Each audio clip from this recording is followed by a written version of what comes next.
cultural en este mismo recinto. En ese acto cultural pues estarán Fernando Salazar, la Orquesta Juvenil de Guitarras del Valle del Cauca, la maestra Laura Velázquez, el grupo Fondo Azul y la pareja de baile conformada por los niños Paula Andrea y Kelly. Va a ser pues un acto acá, esperamos que ustedes nos acompañen, que sean además multiplicadores para que este escenario sea nutrido en el día de mañana. De esta manera pues le damos la palabra al abogado Abelardo Miranda Carabalí. Es que le pusieron el Luis y entonces yo acabo de descubrir el Luis, no sabía que Abelardo tenía nombre compuesto. Abelardo es abogado,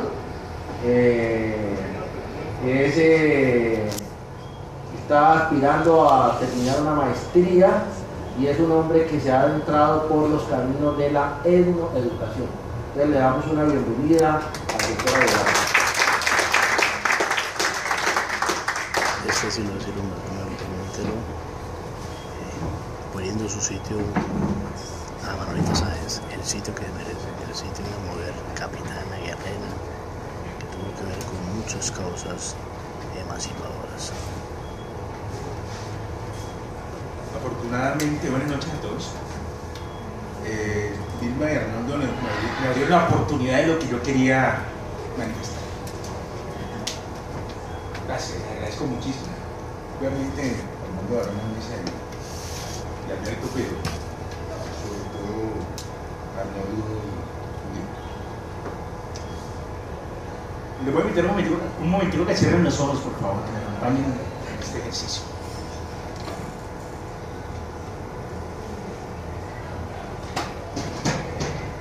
Hombre de siempre, hermano mío, lanzado desde el doble orbe testicular del padre hacia la noche lacerada del ovario materno. Mujer de siempre, hermana mía, lanzada desde el doble orbe testicular del padre hacia la noche lacerada del ovario materno. Allí creciendo en tal tibieza y tal ternura, hasta llegar a la hora de emerger por el valle convulso de los muslos. Hombre de siempre, mujer de siempre, hermanos míos, lanzados desde el doble orbe testicular del padre hacia la noche lacerada del ovario materno. Allí creciendo en tal tibieza y tal ternura, hasta llegar a la hora de emerger por el valle convulso de los muslos y con la frente blanda. Esas palabras son un fragmento poético modificado por mí, el sueño de las escalinatas de Alberto Salamea, de Jorge Salamea, a lo largo de la necesidad de unir la humanidad en torno a lo que somos nosotros. Hace unos días con mi amigo Víctor hicimos un ejercicio en Canal 2. Es desde el punto histórico de Manuela y yo desde el punto de vista de los simbolismos y los signos que implica resaltar la figura de Manuela Sáenz. Estos simbolismos son fundamentalmente importantes para lo que yo he querido hacer en los últimos años, desde el punto de vista de lo que decía Armando, la maestría en filosofía del derecho de derechos humanos contemporáneos, que tiene que ver con la pregunta que me he venido haciendo durante años: ¿por qué, si estamos tan modernizados, de una constitución como la que tenemos, la ley constitucional prácticamente no es válida, no funciona, es ineficaz en su funcionamiento? Porque tenemos que acudir a normas especiales, a ejercicios muy específicos para poder defender los derechos mínimos, como el derecho a la vida, como el derecho a la honra, todo esto. La respuesta la he encontrado un poco en la colonia, que fue la colonia nuestra, y cómo se vino tejiendo, cómo se vino construyendo y cómo vino negando humanidad. Cómo hasta hoy hay unos seres humanos que no son iguales, porque tenemos que construir normas específicas y especiales para ellos. Normas que se llaman normas de acción afirmativa y discriminación positiva. Tenemos que afirmar de que es un ser humano, la teoría o el discurso de reconocimiento de Nancy Fraser, por ejemplo, donde el ser humano es reconocido y autorreconocido. Yo considero que la falla no está en las normas, la falla está en la educación moral que nos han venido dando de estructura racista y discriminatoria. Y lo ilustro en el marco dentro de esta expresión que no es mía, sino de Eduardo Galeano, en una publicación que le hiciera la revista Bohemia, si no mal recuerdo, el año 1991, la revista cubana, que le pregunta sobre el problema del pensamiento de América Latina, de América del Lactos romano. Una América como la nuestra, como si nosotros fuéramos italianos, pero bueno, nosotros decimos América Latina, la América del Lactos, porque aquí no hay ningún italiano, pero decimos somos latinos, porque alguien por allá lo dijo. Le preguntaron cómo es la cultura de América Latina. Y Eduardo me decía, la cultura de América Latina es un rostro de rostros, un rostro múltiple. Es un rostro de rostros que no podemos ver porque tenemos muchas máscaras. Una de las máscaras es el elitismo que ha hecho de la historia nuestra historia hecha por ricos, donde la elaboración histórica, la cultura, la política, la filosofía, la economía está hecha por la élite. O sea, los pobres y las masas no cuentan. Y aún en este ejercicio veo eso un poco. La otra máscara es el racismo, que ha hecho de la historia en América Latina una historia hecha por blancos, porque lo que llaman democracia racial en América Latina implica que los de piel clara están más arriba y los de piel oscura están más abajo. Y la otra máscara es el machismo, que ha negado la mitad de América conformada por mujeres. La historia la han hecho los hombres. Y los discursos están encaminados a que sigamos creyendo eso. Y por ende es tan difícil, le decía yo a Víctor, es tan difícil crear normas nuevas que regulen la represión y la opresión que existe sobre la mujer. Normas nuevas como, por ejemplo, la violencia intrafamiliar, que realmente se inclina hacia la mujer. El feminicidio que se inclina hacia la mujer, la quema con ácido que se inclina hacia la mujer. Claro, los hombres también, pero se inclinan mucho. Y es difícil que las mismas mujeres lo vean. También el discurso se ha hecho creer que es el hombre físico falos y no puede ser la mujer gino, puede ser la mujer. Y la otra máscara, decía Galeano, es el militarismo, que ha hecho de la historia de América Latina una historia de batallas y epopeyas épicas. Batallas, Pantano de Vargas, la de Pichincha, la de acá, bueno, todas las que hemos dicho y las que nos acordamos. Ese entrenamiento, esa modificación viene del colegio, viene de la casa, viene de la escuela. Que aún siendo ilustrados tenemos también ese mismo tipo de entrenamiento. Y decía Galeano, yo admiro mucho a Bolívar, pero más admiro a Simón Rodríguez por su maestro, y como pues fuente de energía creadora tiene más para contarnos sobre Bolívar. Esto lo digo por lo siguiente: hay que hacer un ejercicio, hay que hacer un esfuerzo de replantear la cultura. Hay que hacer un esfuerzo fundamental de plantear la cultura para poder garantizar una mejor vida hoy. Si no lo hacemos, corremos el peligro de que todos nos hundemos de lo que viene pasando. El feminicidio, la discriminación, que yo llamaría más racismo que otra cosa, de forma disimulada, los teóricos conceptualistas han hablado de discriminación hacia la mujer, yo llamaría más racismo. Es decir, esa mujer que puedo matar no es humana. No tiene la categoría de hombre masculino, andro o antro, sino que tiene la posibilidad de que la asesine y pase de agachada frente a la regla. Ahora, más difícil la regla jurídica, pero sobre todo la regla moral que comienza a justificar el hecho. Y eso se debe específicamente a que no tenemos referenciales importantes, no tenemos modelos que garanticen y nos fortalezcan frente al tema de lo que implica nuestra congénere o nuestros congéneres aquí. No tenemos modelos que nos permitan replantear el tema del racismo, no los trabajamos tampoco. No hemos trabajado modelos que nos permitan replantear muchos temas que jurídicamente nos obligan por la fuerza. Y no los tenemos porque todavía tenemos en el inconsciente la construcción de la colonia. Ahí bien, es interesante. Lo manifiesto porque implica comenzar a pensarlo. Dicen los toltecas, los nahuales de México, que significa hombre de conocimiento y poder, dicen, decía don Juan, la realidad es una descripción que nos contaron desde el momento mismo en que nacemos y que comenzamos a defender y amar. Nos han contado una realidad falsa que nosotros defendemos en nuestra conducta, en lo que decimos, en lo que hablamos. ¿Sí? Todavía estamos diciendo que Manuela es la amante del libertador. La amante del libertador. O sea, una cosa pegada a un sujeto, pegado a, ¿sí?, una mujer que depende de... Todavía estamos diciendo de que era muy fuerte, que parece que era masculina, bueno, todo eso es fuerte, para negarnos a nosotros mismos. Y todavía en la descripción histórica que escucho, siempre escucho la negación de humanidad en dos momentos. Jonathan, los correos de los cimarrones, que ustedes en los colegios ni en las universidades lo tienen. Los correos de los cimarrones.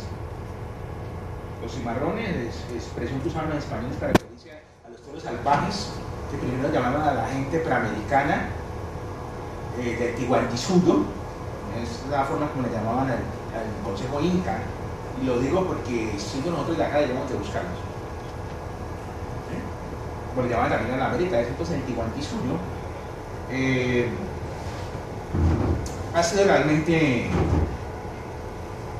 olvidado, y al olvidarlo nos olvidamos de nosotros mismos. ¿Sí? Pero llamaban cimarrones a los que llaman hoy en día indios. Y después le llamaron a los negros, el toro salvaje que se vuela, que se escapa, que rompe el cerro. Pues Jonathan y Jonathan eran de los pueblos africanos que consideraban desde que la esclavitud no era posible, que antes que los europeos se pensaran en la liberación, antes de que los franceses se pensaran en la liberación, ya ellos habían planteado la liberación.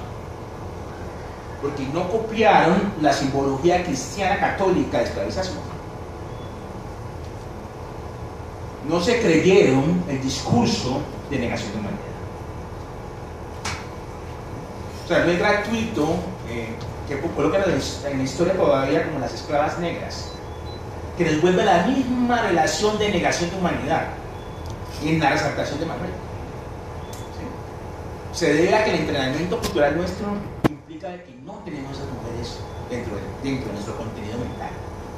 Como no las tenemos, no podemos hacer referencia a ellas, obviamente. La verdad, siendo sincero, yo tampoco conozco mucho a Jonathan, ¿sí? Y tampoco conozco mucho de Casilda Cundomí, Bembelé, la guerrera nuestra que ayudó a liberar al Valle del Cauca, al Gran Cauca, donde estamos en este momento parados. No la conocemos. Hablando de las heroínas nuestras, hablando de los palenques que están en el Valle del Cauca, cultura de las haciendas y los hacendados.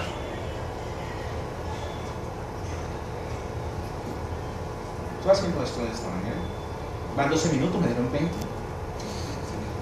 Así que, de forma insurrecta,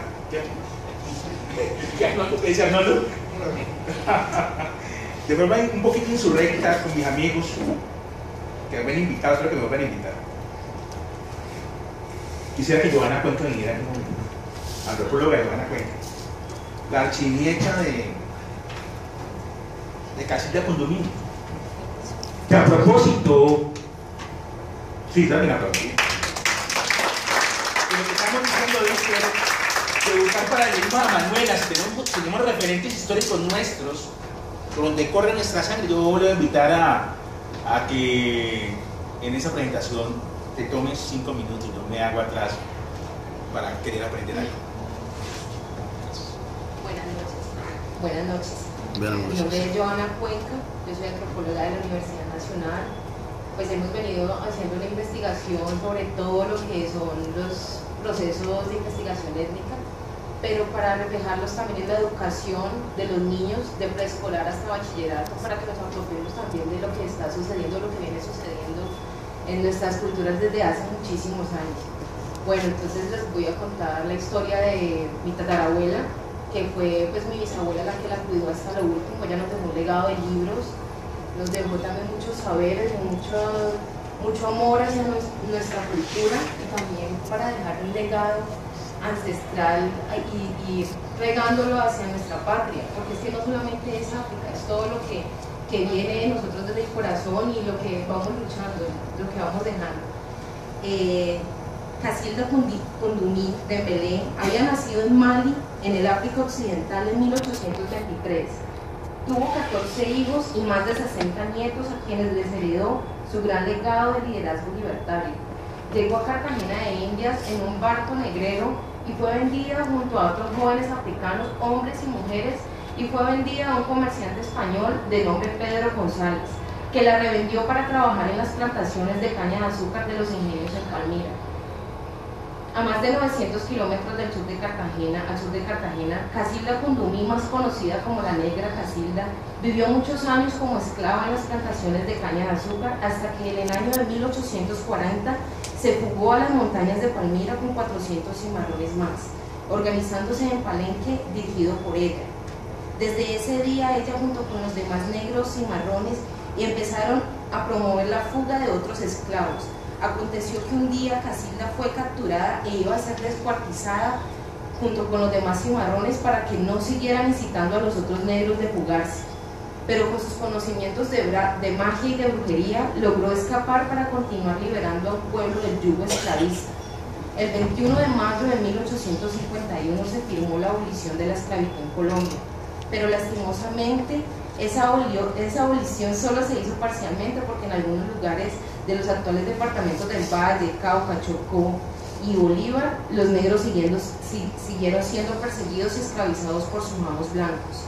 La Negra Casilda, además del liderazgo, fue admirada por sus conocimientos de magia y medicina natural, pues en esos momentos no eran conscientes, pues la Iglesia Católica la veía como una bruja, era descendiente pues de un sacerdote vudú.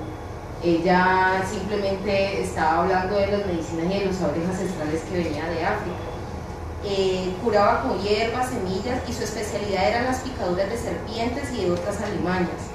Fue una mujer que tuvo un gran liderazgo y mucha sabiduría. Era devota de sus dioses africanos y no aceptó convertirse nunca al catolicismo. Siempre consideró la religión de sus esclavizadores y verdugos. Fue una mujer guerrera que nunca agachó la cabeza ni se dejó humillar o maltratar por ningún blanco. Era esbelta, alta y de hermoso cuerpo, cantadora de cantos nativos, dueña de una bella voz y tocaba la marimba. Era muy orgullosa de su raza y dueña de un espíritu libre y guerrero. Casilda aprendió a leer y a escribir e igualmente enseñó a los cimarrones e indígenas junto con los que había escapado y ayudaba a escapar. En la época que vivió con un español criollo, que fue el padre de sus primeros 5 hijos, apoyó a su compañera y actuó como intermediario para que los negros de varias haciendas se fugaran. Acusado de conspiración, fue fusilado en abril de 1857, en la que ahora se denomina la Plaza de Bolívar de Palmira. Después de que Casilda tuvo su segundo marido, llamado Juan Gregorio Caicedo Caicedo, hijo de africanos esclavizados, padre y madre, nacido en Guapi, Cauca, curandero, brujo y hechicero, también rebelde, que después de ser declarado liberto salió de Guapi en busca de una oportunidad de vida en Cali, donde se encontró con varios paisanos que lo llevaron a trabajar como jornalero en el ingenio Manuelita, donde conoció a Casilda. Se enamoraron y se casaron y tuvieron 9 hijos. Al pasar los años, Casilda encontró a su padre, quien había dejado de ver desde cuando eran niños. La llevaron a los ingenios azucareros y su padre, que era un ugán o sacerdote vudú y que también llegó de Mali, en el mismo barco negrero, le transmitió sus conocimientos secretos y la apoyó para que siguiera con la causa de ayudar a los negros e indígenas, ya que lograron su sueño de libertad. Casilda se infiltró como jornalera en las plantaciones de caña y les dio a los esclavos un polvo tóxico y narcótico para que cuando terminaran su día de trabajo se lo echaran en las bebidas de los blancos y así pudieran huir y unirse al ejército negro. También convenció a las esclavas de la cocina para que hicieran lo mismo. Y con eso se lograron muchos negros e indígenas se unieran a la causa libertaria, que hasta el 14 de febrero de 1862 junto a más de 200 negros, mulatos e indígenas, vencieron al ejército criollo de Palmira, que les triplicaba, eran más de 1000 y ellos simplemente eran 200. Fue un día glorioso para todos los esclavos que llevaban muchos años luchando por su libertad. Casita Cundumí de Belén fue una líder con acciones libertarias, muy parecidas al líder negro Bengo Biojó. Eso fue en el siglo XVII, ella llegó pues después y ella, inspirada en eso, también hizo su lucha libertaria.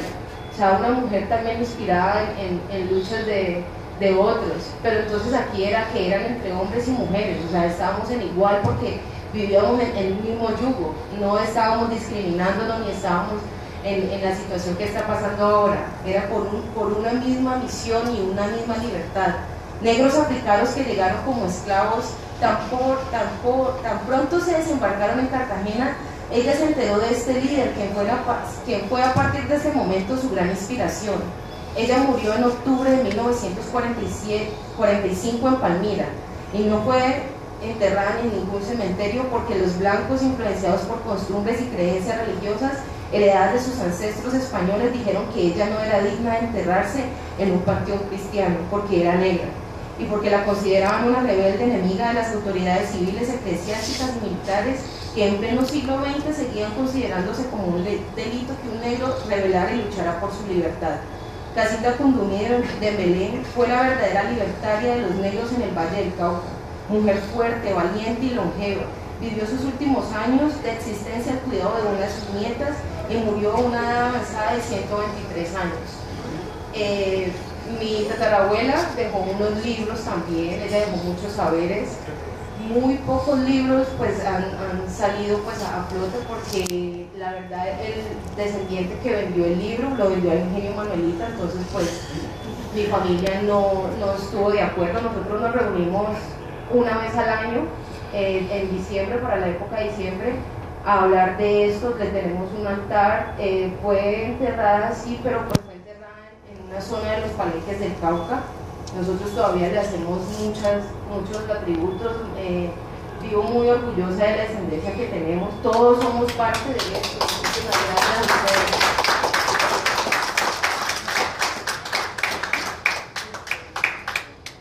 Sí, como decía el doctor Armando, hay mucha brujería, pero la palabra brujo viene de la palabra burundí, que significa hombre sabio. Lo que pasa es que la estructura de la colonia usó el lenguaje para negarnos. Para negarnos. Nosotros lo seguimos usando precisamente porque fue la descripción del mundo que nos hicieron. O sea, lo que les dije no era por poetizar a los toltecas, es que es la descripción del mundo que nos dieron. Por eso, aún teniendo la evidencia, las cosas no podemos ver. Yo le agradezco tanto a Joana que haya intervenido. Estaba preocupado porque no iba a llegar. Afortunadamente ustedes me dejaron de último. Que no era yo el que tenía que hablar, sino ella. ¿Sí? Era ella, para que recordemos, aquí tenemos a la gente de la calle de historia. A mí me parece que es un tema para incorporarlo, porque ese tipo de ejercicios es para acciones. Y con esto me saco un clavo que me clavó entera de días, porque dicen, sí, y la otra mujer, ¿dónde está la otra mujer? Y llegó esta niña maravillosamente a mi oficina y se está conmigo. Bueno, esto hace relación y conexión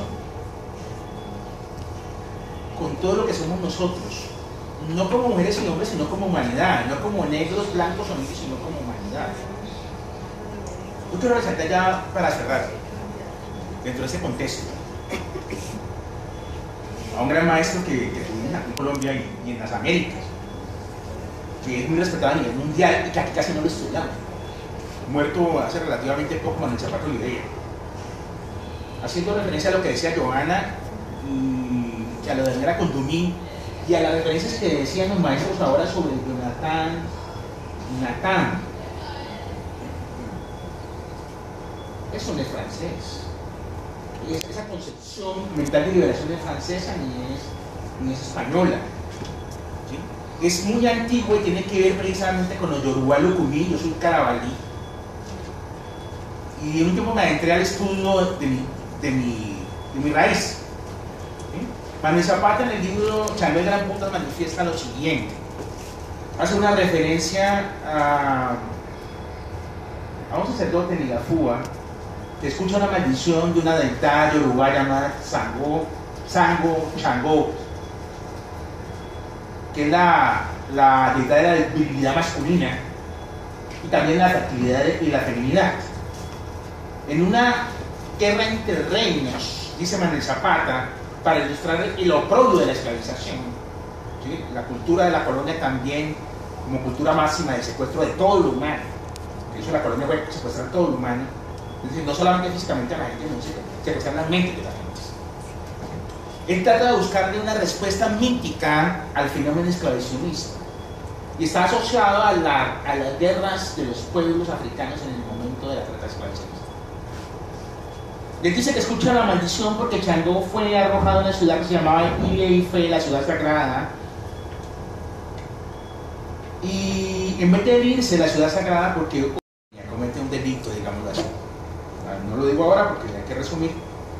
Entonces Changó condena a los hijos de Obafulun, Obak, hombre, ¿sí? Los hijos de Iya, mujer o madre, o sea, el primer Adán y la primera Eva africana, a venir acá a pagar en el exilio de las Américas, y lo relaciona así con la tierra olvidada por los mares, hablando por ejemplo de México, de esta zona donde están los antiguos olmecas, que da la casualidad que tienen rasgos negros, la casualidad, ¿cierto? Casualidad antropológica, que son negros, ¿sabes? ¿Sí? Una casualidad antropológica tremenda.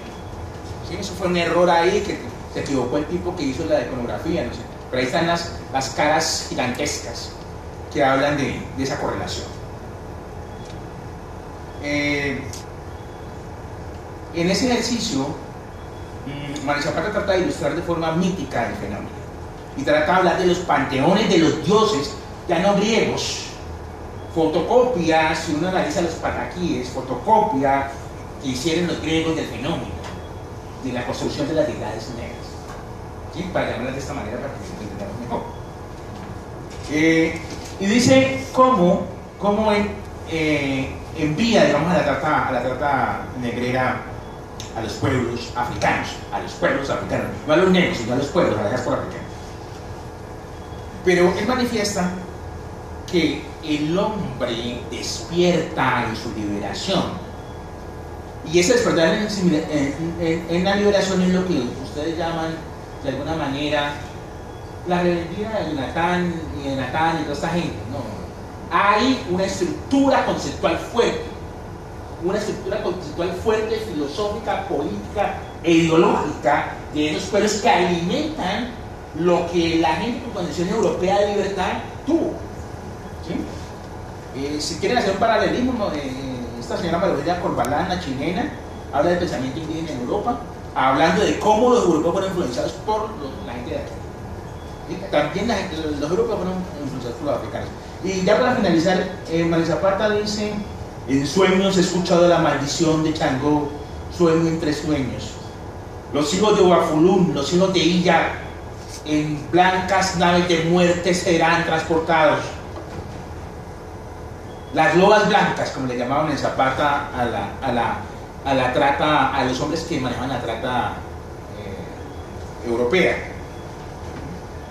A otros pueblos serán transportados, olvidadores de sus dioses, de sus orisas, sus nombres olvidarán, los maldicirán, sin huella donde sembrar sin barro donde sembrar su huella, sin techo donde mutar su sueño. Pero al final dice: pero nacerá un hombre. Y cuando ellos hablan de hombre, de Montú, como decíamos, eso ya es literalmente de humanidad, no de hombre negro, ni hombre blanco, ni verde, ni azul, hablan de humanidad.